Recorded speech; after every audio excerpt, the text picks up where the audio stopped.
Comic Timing is brought to you, member supported by you, the listeners, over at patreon.com/comic timing. We thank you so much for your continued support of the show. For as little as $1 a month, you can go ahead and join up there and get most of the goodies, and as well as some behind the scenes stuff and some early releases. And we thank you so much for any support that you give at patreon.com/comic timing.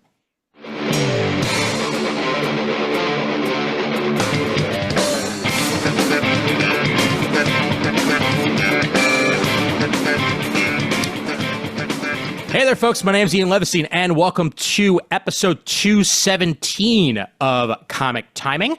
Another interview this week for variety's sake. And let's go with a guy who I have literally known since 2006, dating back to May 21st of 2006. That is when episode 36 of my original podcast, Geek Speak, got released. And that is when I first had Doug Bratton on the show. And Doug, welcome to Comic Timing. And holy crap, it has been way too long. It really has, but thanks for having me on. I'm excited. Absolutely, absolutely. So I'm trying to think where we met first. I think it might have been a Mocha, if I remember correctly. At the That's what I was gonna guess. Yeah, because Mocha for years was set up by about Broadway Lafayette in Manhattan at the Puck Building. Had the worst air conditioning out of any convention I've ever been to. So hot. So hot. It was so hot. I know. And then the best part is, then they moved to the Armory, which had even worse air conditioning. It's not like that even got any better. And now these days, I think they're set up at one of the other smaller Manhattan convention centers, which is a little bit better off. But yeah, man, it's ridiculous how long it's been. Times have changed, podcasting has changed, and so has what you yourself are shilling. And we'll get into that as we get a little bit further here, as you're currently promoting Isolation Volume 1 on Kickstarter. As we record this, it has about 3 days left to go. And this will be released as of tonight, so they'll have listeners will have about 2 days to back the project. And then after that, I'm sure it'll be available in other forms and what have you. But we'll definitely get into that as we go here. But Doug, I wanted to get things started first with what got you interested in comic books in the first place, whether it be as or older than that. Like, what's your origin story? So my older brother, Dave, started getting comics, not really collecting, but getting them when I was around 5 or 6 years old. Okay. And I would copy my older brother. And the first comic book I bought was the Wolfman Perez New Teen Titans annual #1. Ooh, I still have it. Nice. It's a painted cover by George Perez. It's absolutely amazing.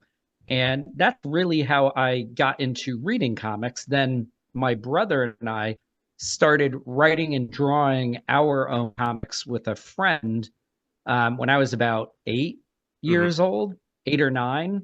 And what really got me into indie comics, though, once I got into collecting, was ElfQuest by Wendy and Richard Pini and Mage by Matt Wagner. And that was more during my middle school years. Got it. Yeah. Nice. Yeah. And I mean, great introduction to it to start with New Teen Titans, one of the best books of the 80s, and then immediately getting yourself smack dab into it there. Obviously, for many years you did a strip comic, and was it say like the Mads of the world that got you interested in that, or was it just sort of like a natural evolution into the funnies? Well, back in the day, they had these things called newspapers, and heard of them.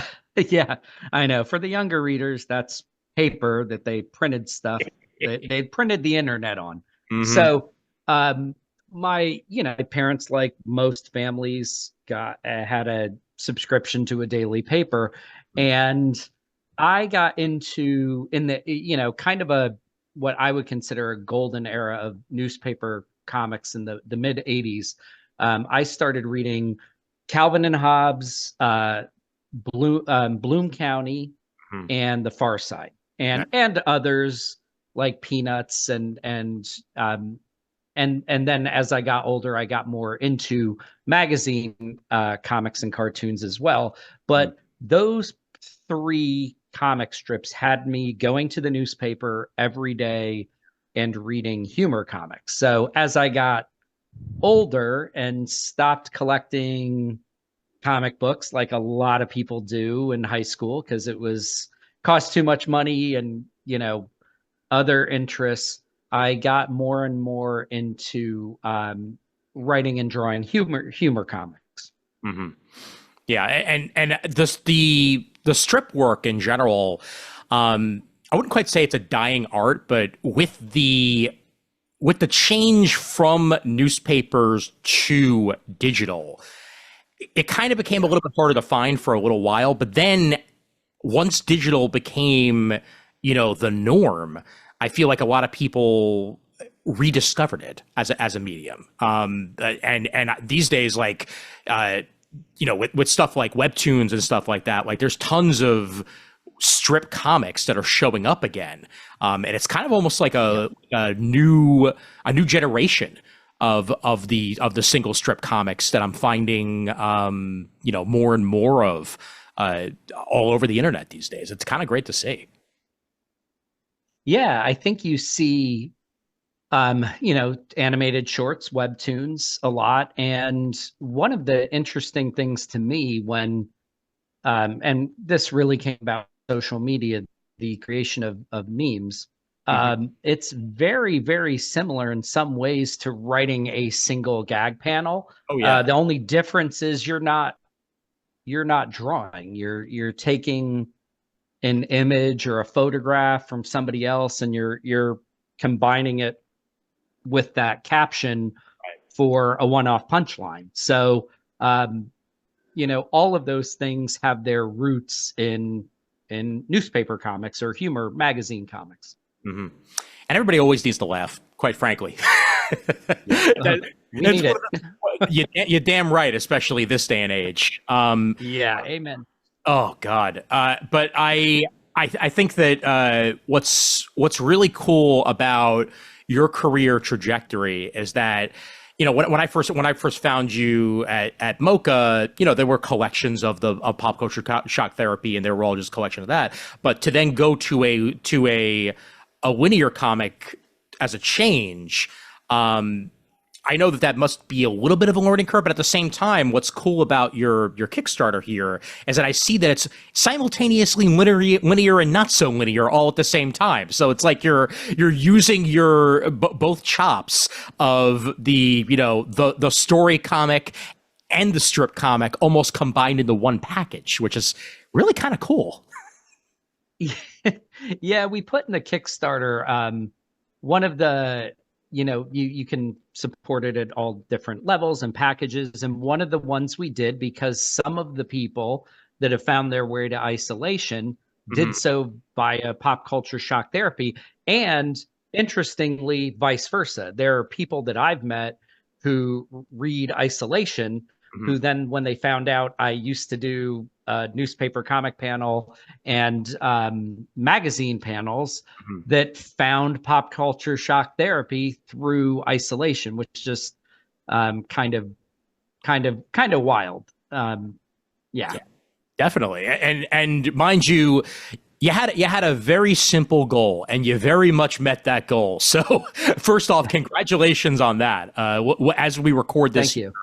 4701 is the current pledge level, $4,701 out of the 1,000 that you put forth for this. And Yeah. now, were these collected as individual issues? Is this just one volume straight out? Tell me the history behind Isolation. So, yep, they were. I don't know if you can see this because of my blur, There we but they were. I don't go. know how to turn off the background blur is making this tough to see. Yeah, But no. these were originally published by Swolger Publishing as individual comics. Mhm. and Swolger shut down publication a few months ago. Mhm. So I reached out to my former publisher, who I've gotten to know well and is a friend and a good guy, and asked if I could have the rights to do a Kickstarter to collect them as a trade, with the goal of raising funds to independently publish future issues. Sure. So that's the goal of the Kickstarter. And just to let you know, we've had it's really interesting. I've never done a Kickstarter. I've backed other Kickstarters before, Yeah. but one of the things that I did not realize was that there would be people who reach out and want to back or want to buy, but don't want to use the platform. Hmm. And I don't think it's anything against Kickstarter. It's just overload of having to join new platforms. Oh, yeah. So Yeah. we have we have about $2,100 in additional backers offline. So I'm keeping that, like, for our stretch goals. I'm adding that into it. So right now we sit at $6,800, which puts us about 1,200 away from the third stretch goal, which I think is a really cool one, which is a preview of the first several pages of chapter 5 of Isolation. Nice. Very cool. Yeah. Yeah. And you're absolutely right though about the about, for one reason or another, people either not being able to use one platform or another, because like there's so many different platforms Yeah. available these days. And I've run Mhm. into that, just having a simple Patreon. Um, there's some people that are like, well, I want to support you, but I don't have Patreon. It's like, okay, well, there's other ways to make that happen one way or the other. So that makes Absolutely. perfect sense. I'm happy to see people reach out to you either way, just Yeah. be interested in the comic in one form or another and being able to, still get their hands on it. So that's awesome to see. It does help that you have the comics as actual comics to start with here. Because I've seen tons of comics on Kickstarter where they're just trying to, get issue 1 out the door. And that's hard enough as Yeah. it is. When you have 4 issues already to your name that you could put together as a volume, that's a whole other story and that's a whole other situation. And you're going to get more people interested that way because it already exists. So, you don't have to wait too long. Absolutely. Yep. Yeah, absolutely. And it really helped build up a following and early readership as well. We sold uh, between 10 and 11,000 copies of the first 4 issues combined. Mhm. Now, obviously, you know, a large number of that skewed to issue number 1, because in the comics world, there's people who want to get all the different covers and put a Mhm. few away in case it makes its way to a streaming service someday.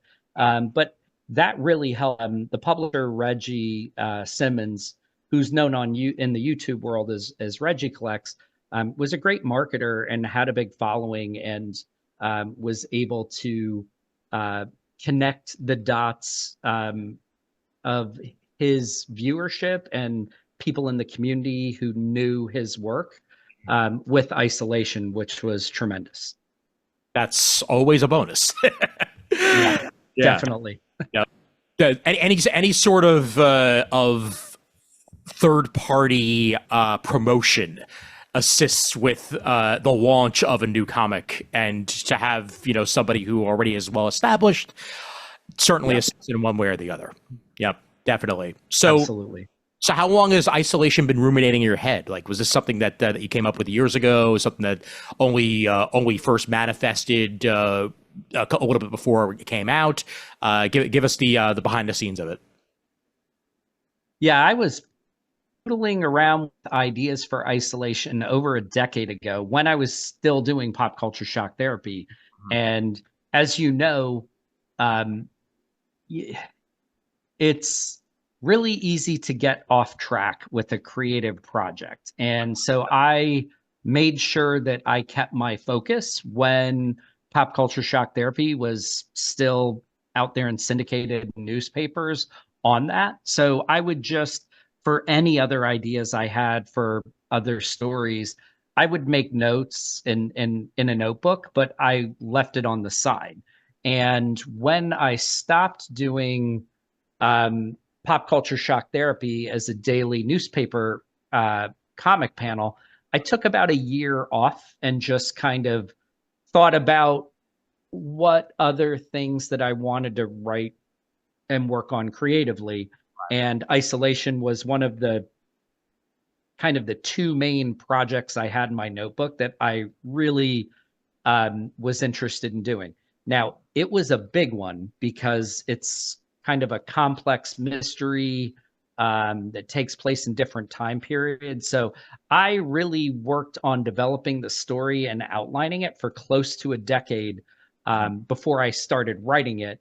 And I originally wrote it as a draft novel. And when I was reworking that, um, my publisher, Reggie, who I'd co-written a book with, um, asked me if I had anything to pitch him because he was moving into original content in the comic book space. Right. And I was like, yes, I do. So, Natural progression right there. Yeah. yeah. Mm-hmm. And I see you have multiple artists involved with the book itself. Adelia being the main artist on the story. Was that another thing that came with the collaboration? Were you familiar with Adelia ahead of time, or did it just sort of come together?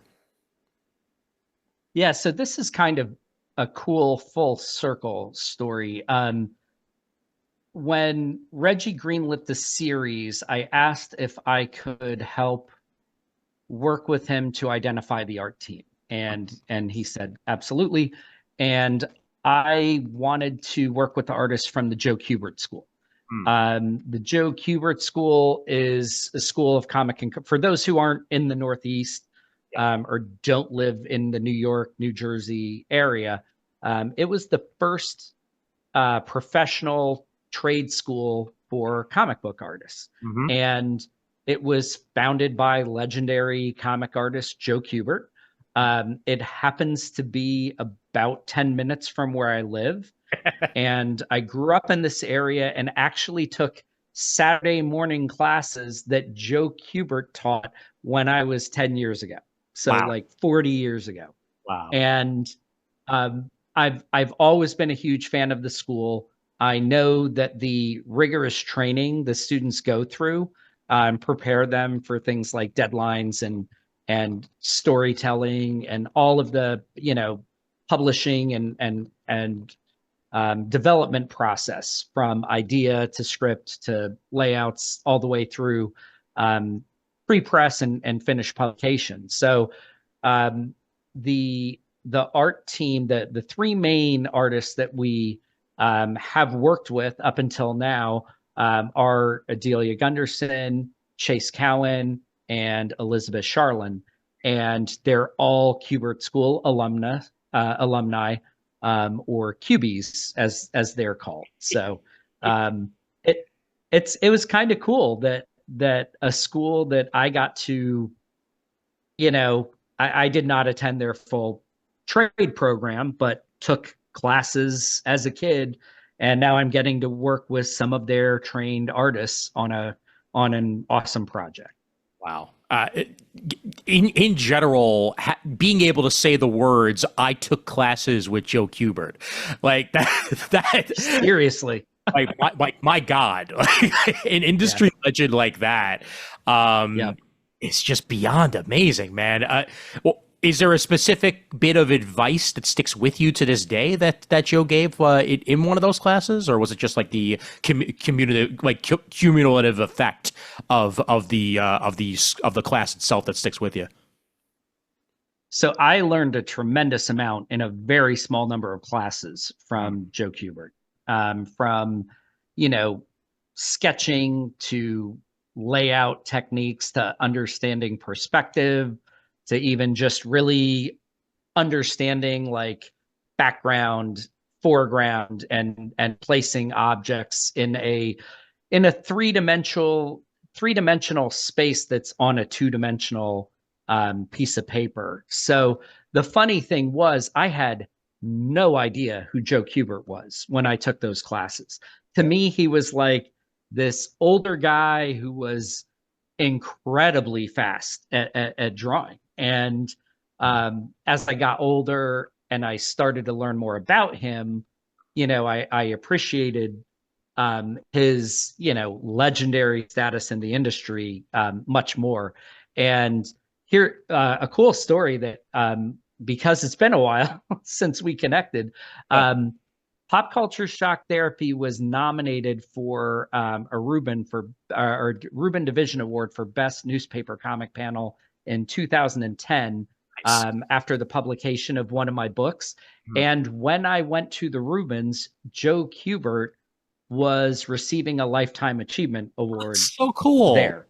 Nice. So I got to be like a fanboy and walk up to him, at the convention before the awards dinner and say, "Hey, you don't remember me, but when I was 10 years old, I was that kid." And the reason that I got into really drawing, writing all different types of comics was because of Joe.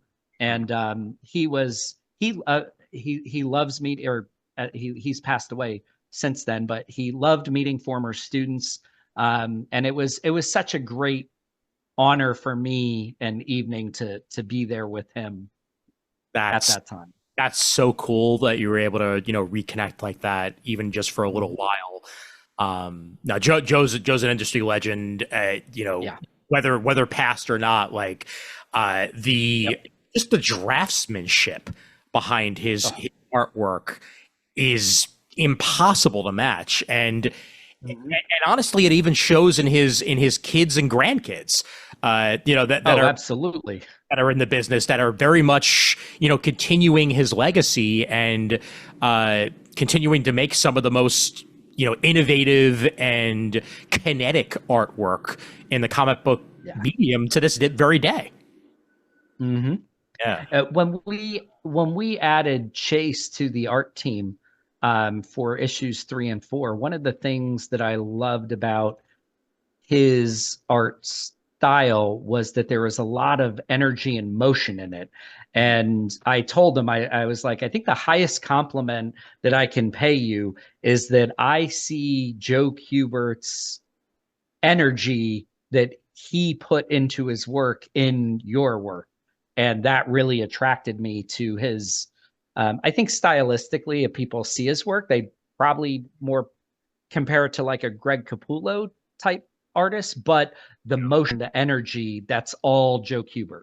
Oh yeah, I just found this Hellboy that he drew that I linked from here in LinkedIn, and it's amazing. Yeah, yeah, yeah. He's super talented. Yeah, definitely. So with the mystery aspect of this is what intrigues me, I think, the most. Is it essentially a choose your own adventure, or is it just non-linear? Like, is it because I know that there's multiple time periods Yeah. and that's involved. Like, can you get to your own conclusions in this, or is it just the fact that it jumps back and forth that makes it, unique in time? It's really it's its own complete story. It's just told out of sequence. Got it. So there's an overarching story of a researcher who's come across documents about this community, Isolation, Louisiana, that disappeared without a trace in 1949. And she learned that there were 3 years of extreme murders, 1869, 1919, and 1949, before it disappeared. So it's telling the overarching story of Mandy Connors, the researcher, but going back in time and telling the story of what happened in this community during those time periods. And there's definitely some, it's not a fantasy, but there are some fantasy elements and some horror elements as well. So, Okay. Is it a different is it a different artist for each time period, or is it same artist for each full issue? So we were just starting to delve into that with issue 4. Got it. Issues 1 and 2 were done completely by Delia. Issue 3 was done completely by Chase. Delia remains the cover artist. Right. But in issue number 4, we gave Delia the 1990 time period and Chase the 1869. So I think that, if we were still under the umbrella of a publisher with deeper pockets than myself funding through a Kickstarter, Sure. I think we might have gone in the direction of continuing to have different artists in different time periods. And I think I'm blanking. Oh, Bodies. If any of your readers or your listeners are familiar with the graphic novel series Bodies, which was made into a Netflix series a year ago, they used different artists for different time periods, and I think it's really cool. Mm-hmm. Yeah, it's a good way to distinguish between the eras, and as you said, if you have the ability to in future issues, I'm sure that would be great. But at the same time, you're working with pros one way or the other. So whoever winds up drawing it, absolutely, I'm sure it's going to be just what you want it to be. Definitely. Now with these four issues, is this a complete story arc, or are we just basically getting into the nitty gritty of it with future volumes to come, depending on Kickstarter and that sort of situation? Yeah, it is an ongoing series, and the first 4 issues really is the beginning. So it's introduced a lot of characters, introduced all the different time periods. When I developed Isolation, there's literally at least a murder or killing that's focus of every single issue. So you get those kind of individual stories in each issue, but it's ongoing. And I like to say that issue number 4 was the end of the beginning, and the next story arc, Ghosts and Nightmares, which is that if this funds well enough to launch that, that now starts to get into some of the more shocking deaths. Now that we've introduced all of the characters, there's a little touch of Game of Thrones in that you're not meant to feel that anyone is truly safe in isolation. Okay. And I'll leave it at that without giving anything away. Got it. Quite literally kill your darlings. Like that's the way you're looking about it. Got it. Okay. So don't get attached. It's a story about murders, and if every death was, like a stormtrooper death, it wouldn't have much weight or meaning. Oh, sure. And when you connect with characters and you grow to like them, both, the quote unquote good guys and the quote unquote bad guys,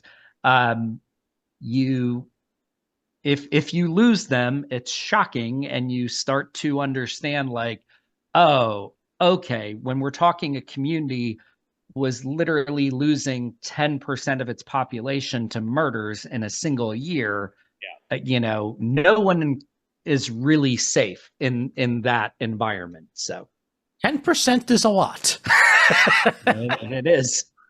Yeah. Hence the fantasy element of this too, because you're definitely meshing genres here, and those are kind of my favorite types of stories where it's not just set in one specific style. Like you can play around, you can add in as many elements as you want to add in, and it just makes the story that much more in depth in the process. So that definitely seems to be what you're working with here. Absolutely, and it's fun. It's fun to write.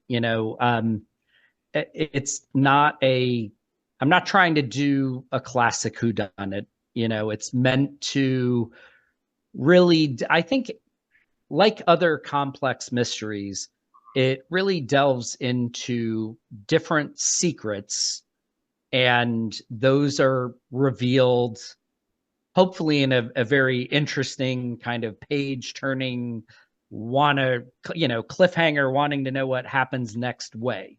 And when that's done well, I think it works great. Unfortunately, I think there are, especially on television, there have been some shows that have kind of leaned into that format, but didn't really take the time to develop really where all the mysteries were going. And Oh, then you get into like Lost territory. And I mean Lost, like the television show Lost, which was really compelling, brilliantly done, well acted, well written. But after a while, you're like, wait a minute, what happened to this thing they introduced in that mystery? And they just kind of, it's very easy to ask a question. mhm. It's a lot harder to take the time to think it through, connect all the dots to make sure all of the questions you're asking get answered. Oh, And that is one thing that I can assure isolation readers. This was a completely developed and complete mystery before we started working on the series. Good. That's what I like to hear, because bringing up Lost, like it's been well Yeah, documented at this point. They had a premise. That's what they were given. Like yeah, Lindelof and his crew were literally handed that by Abrams. They're like, all right, so do what you want from here, and they're like, okay, great. yeah, So this is gonna go one season, right? Oh, there's more. Okay. yeah. And you either Well, loved what was going on or you didn't, and that was about it. yeah, and I think I don't know. I've read a lot of different interviews on Lost. It seems like they probably had some idea that they wanted it to be about purgatory. And then as the show became really popular, and the network was like, okay, give us 3 more seasons and 20 something episodes, and then it was kind of like, well, okay, we can't tie those we can't tie those threads together, so let's Yeah, just make stuff up, and we'll right. take them off the island and make it about time travel. And it became a mess, um which was unfortunate. I would have loved to have seen that series done in the days of streaming, Mm-hmm. when perhaps the talented writing team that helmed the project at the beginning, Oh if yeah. they were allowed to say, okay, 3 seasons, 8 to 10, 8 to 12 episodes a season, tell a full story, it would have been interesting to see what it could have been. Oh yeah. But we didn't get that. No, we didn't get that. But Lindelof's next series, The Leftovers, is a perfect example of something that knew exactly where it wanted to be. Yes. And that Hmm. went, like it was going to be 3 seasons. That's what it was. It was 3 seasons. It was done.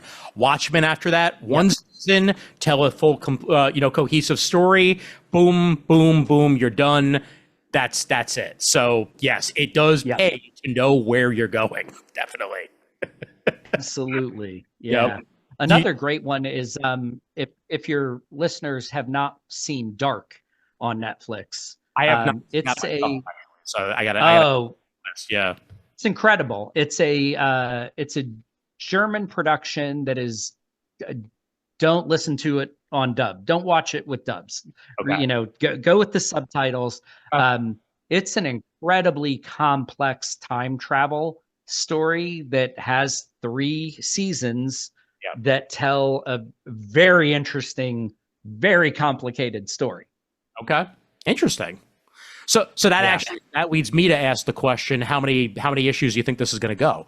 That I know you would like it to go a certain amount, but like, how much story Yes. do you think you have to go with? How many issues you think you're looking at here? So plotted out originally as a book series, it was 3 novels, Hmm. and each novel is plotted to be between 10 and 12 chapters. Got it. So I always say that if we're fortunate enough to be able to do the entire story in comic form, it will likely fall between 32 and 36 issues. Okay. All right, good. And Yep. that's nice as a fan Very definitive. as a fan of manga who has Yeah. not started reading certain series because they're 100 volumes long. I completely 36 is a nice number. It's a very nice number to see. Yeah. And each, the overarching story is there throughout, beginning to end. There are literally things that happen on the first page of issue number 1 that will connect to the last page of the final issue. With that said, each of the books tells pretty much the complete story of one of those 3 years. So the first 12 issue story arc, most of the 10 issues in between 1 and 12, which are kind of like bridge stories that connect all the time periods. Most of those 10 issues are 1869 with a little bit of that 1992 framing.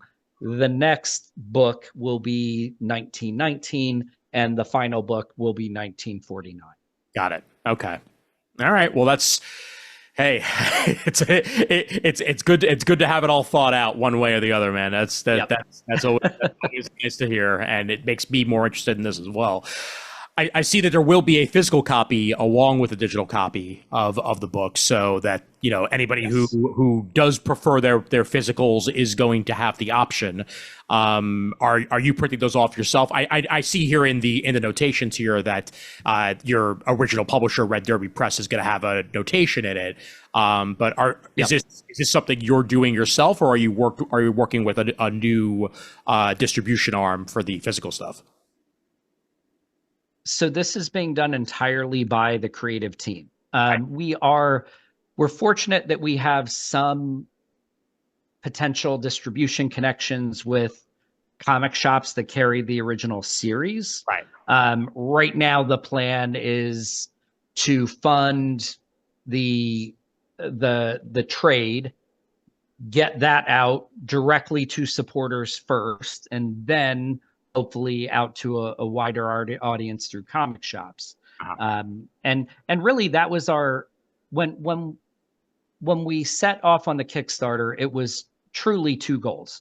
One is to give comic readers, versus nothing wrong with collectors. I'm a comic collector myself, but we wanted to give comic readers an opportunity to read, about 115 pages of story all at once. And then second is if we hit that third stretch goal, to be able to completely pay the artists so that we can continue the series. Mm-hmm. Which is always an important step in making comic books. Pay your people. Yeah. Well, and that's the thing. Isolation is my baby. And I'm very fortunate that the artists are really into it. But, they were hired and paid by the publisher. And if we're going to be able to continue this in comic and graphic novel form versus moving to, like a Substack or publishing novels, that I can do on my own. Oh, sure. I cannot do a comic series on my own, and I will never ask an artist to provide free service. I will pay them. Well, because you yourself are an artist and you understand that. Absolutely. Hey, it's great publicity. Oh, dear God. Literally the worst words in the comic book industry that could be said to an artist. I've spoken to enough artists that have dealt with this for so freaking long that there's no such thing as publicity being what you're paid with. Money is what you're paid with. And story, that's it. And I went through that myself when I was doing newspaper comics. I would occasionally get the hey, could you give me free, or could you do this for free? And, if we make, I'll pay you on the back end, but it'll be great publicity. And, after a while I did some freelance work, but I'll be honest, I pretty much stopped doing freelance work and focused on magazine magazines and newspapers because there was a decent percent of individuals who would hire you, contract you, and not pay. And that's really sad. Oh, absolutely. Absolutely. Please. Imagine going to your job and them not making their payroll and not sending you your check. It's like, hey, that's not cool and it's not legal. So Yes, and as someone who has friends in the new company field and what have you, like we're this fancy schmancy new company that's launching, yada yada yada. Like, okay, great. Do you have money to pay people? No. Okay. Yes. Goodbye. Yeah. See you later. Yes. Mm-hmm. Startups are startups for a reason. Like, let's just leave it there. And with this, I mean, where you are right now, as you said, you're at a good point for stretch goals. Yes. Your biggest stretch goal here I see is the 12,000 one. And you say you're at about 6,000 right now, so not quite at 6,800. Yep. 6,800. Okay, so the next one would be the 8,000 stretch goal of the first scenes of Volume 2. That's correct. Talk a little bit about the stretch goals, and for that matter, some of the options people could have to back the project. Yeah. So each of the first 3 stretch goals are all additional pages of content in the trade paperback. Mm-hmm. So 2 of those 3 are already funded. The project was backed. The first stretch goal, which was adding extra pages of bonus content, we did announce what that is already. There are script pages and character design pages, but we've also added 4 pages of thumbnails, completed pencil pages, and then a completed pencil page with the layouts of the lettering over it. Because part of our process in producing the comic was when the pencils were done, as they went to inking, our letter would get the completed pages to begin that work to save time on the back end. So now anybody who gets the trade will not only get the 115 pages of story, they'll see from character design and script all the way through finished artwork, which we thought was really cool. The second stretch goal, which we also already hit, there was a scene in issue 3 that I loved that we just had to shorten for the sake of page count. So we took a scene that was about 4 pages, shortened it up to about half of that, but it took away our ability to introduce a character in that issue that now we just said, okay, well, now we're going to need to introduce them down the road. Okay. So this stretch goal allows us to complete those pages. So anybody who gets the trade now will have the story as it was originally published, but they'll also get that extended scene with the introduction of this character. Okay. The third stretch goal, if we hit it, which I already mentioned, is basically the first scene from chapter 5, or Ghosts and Nightmares Part 1. Got it. And then the one on top of that is a whole ashcan preview of said. Yeah. Yeah. Yep. To get it, yes, that certain levels, if we hit the highest one, then everybody who backed it at a certain level or higher will actually get a physical, very limited print ashcan preview of the beginning of that next book. Nice. That's one of my favorite things about collections, is that you can throw in stuff that either had to be cut one way or the other, or just, extensions of what came before, because you have that extra page space. Yep. To exactly what you're talking about there. Yep. Absolutely. And if any of your listeners go to the Kickstarter page, they'll see we have everything from, a donation to a digital copy of the book and to a physical copy. But then we have all sorts of different tiers where there's, extra books that come with it, original art, signed, sketched copies, remarked copies by the art team, just really something for anybody. If you're really into the art side of it, you can get things with original sketches by the creative team. If you're really into the writing, there's packages where we literally put out a second book that comes with it that has the complete first 4 chapters of the novel Oh, no. and the first 4 script issues of the series. So you get the novel, the script, and then the book itself. That's really cool. So basically two separate versions of the same story essentially. That's something else. Yeah. I like that concept. Yep. I mean, which makes sense. It's like you said, it was formatted as a book to begin with. So obviously things get reordered, reorganized, and repasted into comic book form one way or the other. So very cool. Yeah. Awesome. Is this now? I mean, do you have any other books in the pipeline at the moment, or is it just Isolation you're mainly focusing on at this particular point? Because I know Pop Culture Shock Therapy ended a couple of years ago, Yep.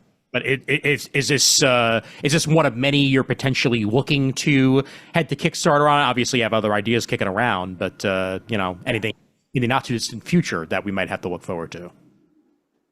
So right now I'm focusing solely on Isolation.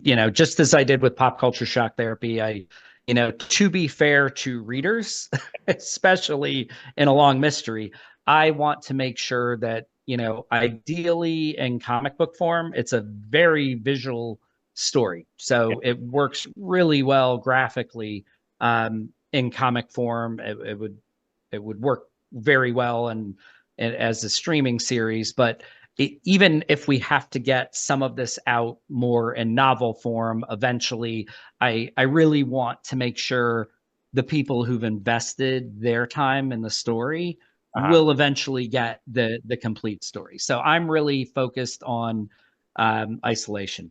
As life circumstances change, if you have a billionaire listener who's like, yeah, I want to write a $2 million check and just let you retire now and complete Isolation, then I've got lots of other stories that I'd love to dust off and release into the world too.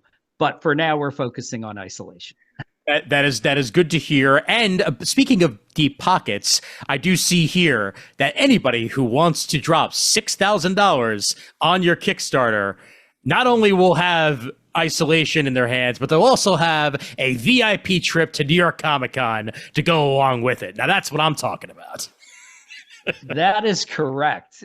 So when we put this together, I think it was Keith Knight, who does the K Chronicles, who I saw in a Kickstarter put together whatever for 10,000 or 20,000. Like he's in a band. He's like, my band and I will hop in a vehicle. We will drive anywhere in the United States and we will play a concert for you and your friends. Amazing. And, I'm not in a band. I don't have that talent. Keith Knight's on another planet with talent. But I was like, what I could do? I live 40 minutes out of Manhattan. I go into New York Comic Con every year. I know lots of ins and outs and tricks and lots of cool people I could introduce a patron of the arts to. So we're like, look, for $6,000, we'll fly you out.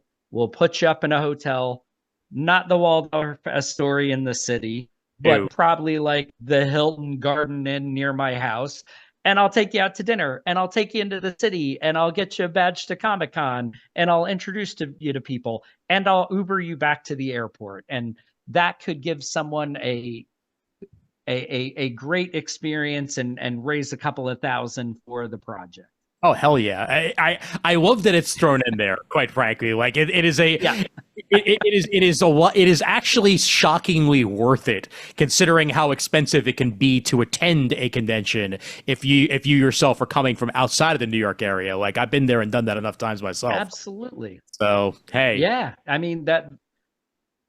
And we put in that as an option that if 2 people want to go, as long as they can get themselves to Newark Airport, we'll get 2 hotel rooms and 2 passes to Comic Con, and I'll take them two people out for dinner and breakfast and, all of that fun stuff. So you know, it's been a fun conversation piece. We'll see if someone takes us up on the offer. But yeah, having been to Comic Cons, that's not a bad price to pay for the experience. That's for sure. Especially with scalpers these days and all the Oh stupid gosh. crap that they throw in. Like, Yep. everybody's getting ready to batten down the hatches in about 5 days from when this is being recorded, when the pre-sale tickets for New York Comic Con go Oh on. gosh. So that's a whole other experience, to say the least. It's every man for themselves once that comes around. Very true. Yep. I still haven't missed a New York Comic Con. I'm not. I've been to at least one day every single year since it started in 2006. So it's crazy that it's been that long. That's amazing. I know. Yeah. And it just gets crazier and crazier every single year. It's a madness, man. I've missed one, and I've presented at two, and I've signed, I think, at every one that I went to except the first one. So I love New York Comic Con. It's a fantastic experience, both as a creator and as a comic fan, which really all comic creators are comic fans. So yes, most definitely, yeah. And I'll be getting to that in a second here as well. But are you going to be tabling at the con this year, or are you just going to be wandering around as a creator? So it probably depends on if I'm hosting somebody. I'll certainly sign through the National Cartoonist Society. Has a booth. I'm sure I'll sign there. I have many years. And then it depends. I've done different signings I'm not going to try and get into Artist Alley. I can't get in for all 4 days with my other work life, but I've signed at other vendors and retailers and publishers booths too. So it really just depends on where things are at. But I will most likely sign at least one booth. We did a signing this past year at the CBCS booth for people who wanted signed and graded for their signature series. And when we launched issue number 1, 3 summers ago at San Diego Comic Con, we did a signing for Short Boxed. We've done Short Boxed at New York Comic Con as well, and CGC also. Mm-hmm. Nice. I got to get myself back to San Diego one of these days. It's been it's wild, way too long. Last time I was there was the beginning of the Twilight craze, so like that's 2009. Oh. And that was like right when things started changing. Like that's right when like Hall H became a huge thing. And I was in the Hall H room when they aired the Iron Man footage. So that's cool. That was amazing. But yeah, times change and prices change, and that's you talk about New York Comic Con being hard to get into. San Diego's like Fort Knox at times, trying to get a pass. Yeah. Incredibly hard. And now the cost of hotels. I mean, I think the last time I went pre-COVID, I took my wife and my son, and we got a hotel kind of on the boardwalk, maybe about a mile walk up from the convention center. And it was probably a third of the cost when we went 2 years ago, and we were like 5 miles away and had to Uber each way. So, very different world.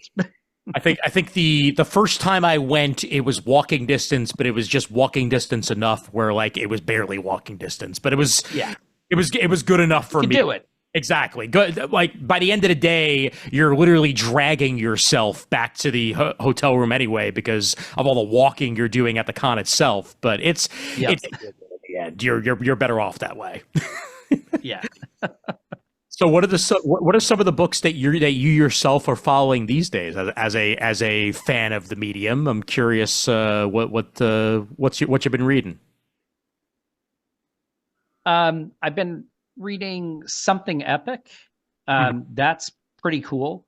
I read a lot of older, and I don't mean necessarily like 40 or 50 years old, but Mhm. series when they're complete and out in trades.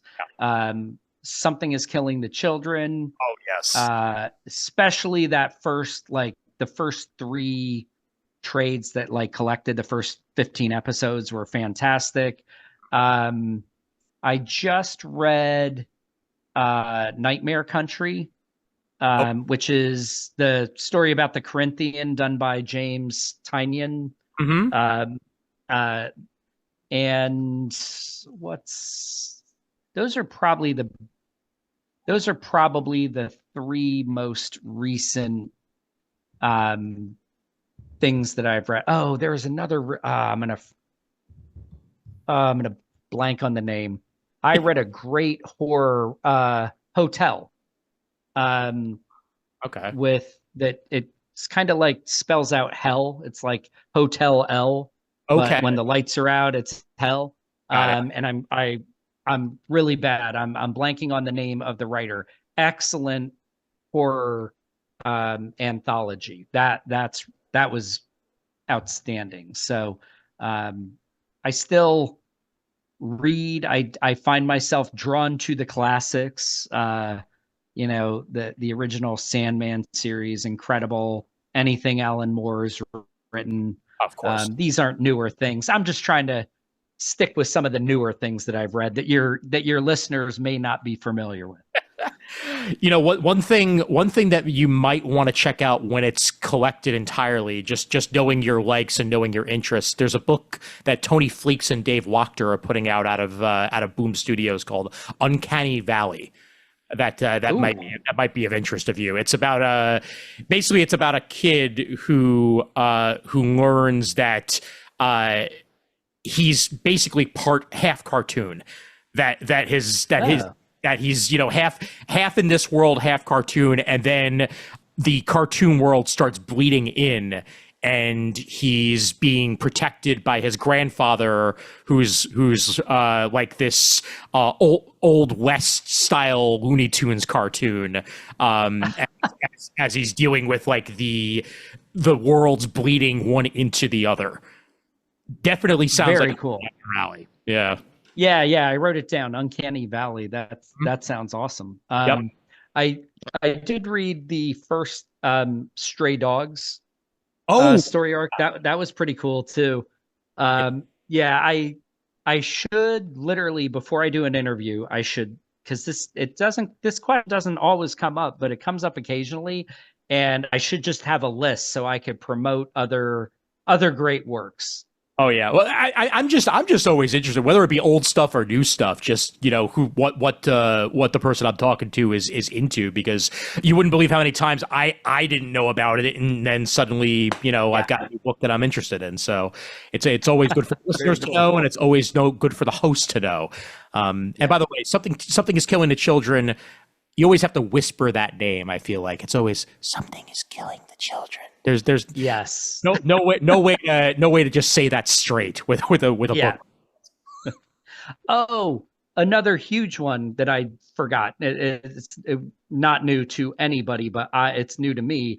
I just caught up the past several months on reading Saga. Oh yes, So that's pretty outstanding too. So yeah. that took up a lot of time. I can't believe I forgot that. That was like 80 issues Well, look, and counting. Saga's one of those books that I wait until the trade is out, because I want to read as Yeah. much of it in one sitting as possible. And I Hmm. know that it takes forever to come out, so I'm at least like delayed gratification on the Yeah. book. And then once I'm done, I'm clamoring for more. So Yeah. they just solicited the return of that, so it's coming back. I think in 2 months.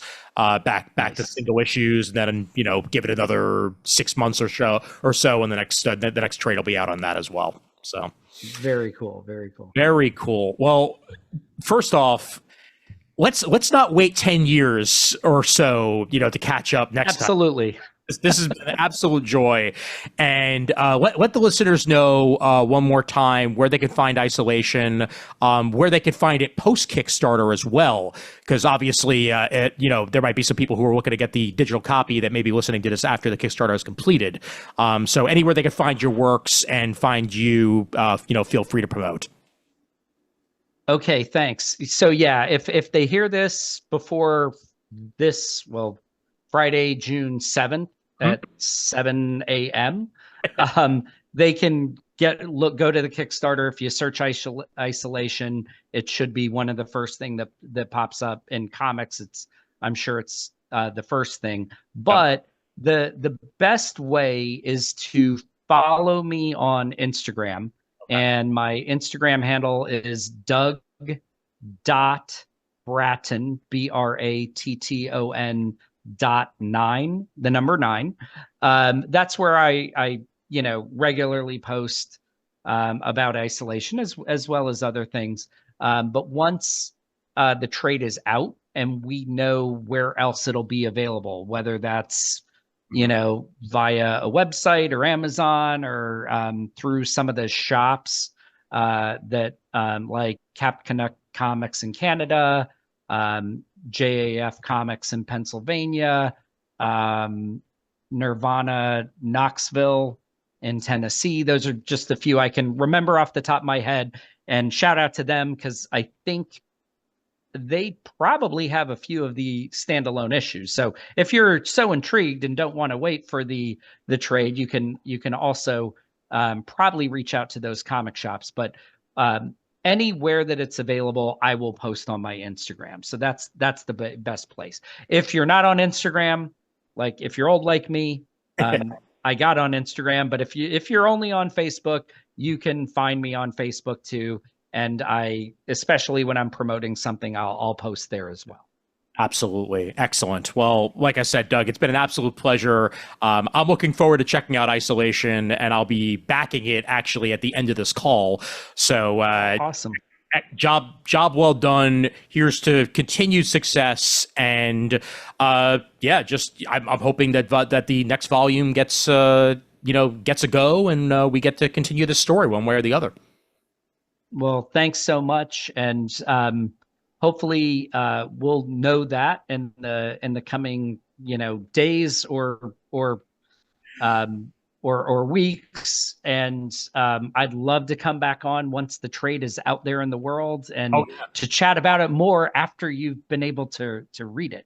Oh, absolutely. Yeah. And I might even get some of the other Comic Timing guys on that one too, just to have a couple of extra voices on it as well. But yeah, absolutely. And for that matter, rather than me randomly running into you at New York Comic Con, I'll remember to actually reach out this time around. Because there have been 2 or 3 of them in the last some odd couple of years. We've randomly bumped into each other, but we'll make sure to actually do something formal this time around.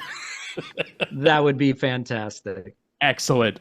All right, Doug. Well, with that, let's outro the show here. The email address for Comic Timing is comictiming@gmail.com. You can find us over at facebook.com/Comic Timing, and we're at Comic Timing Podcast on YouTube, so do check us out there as well.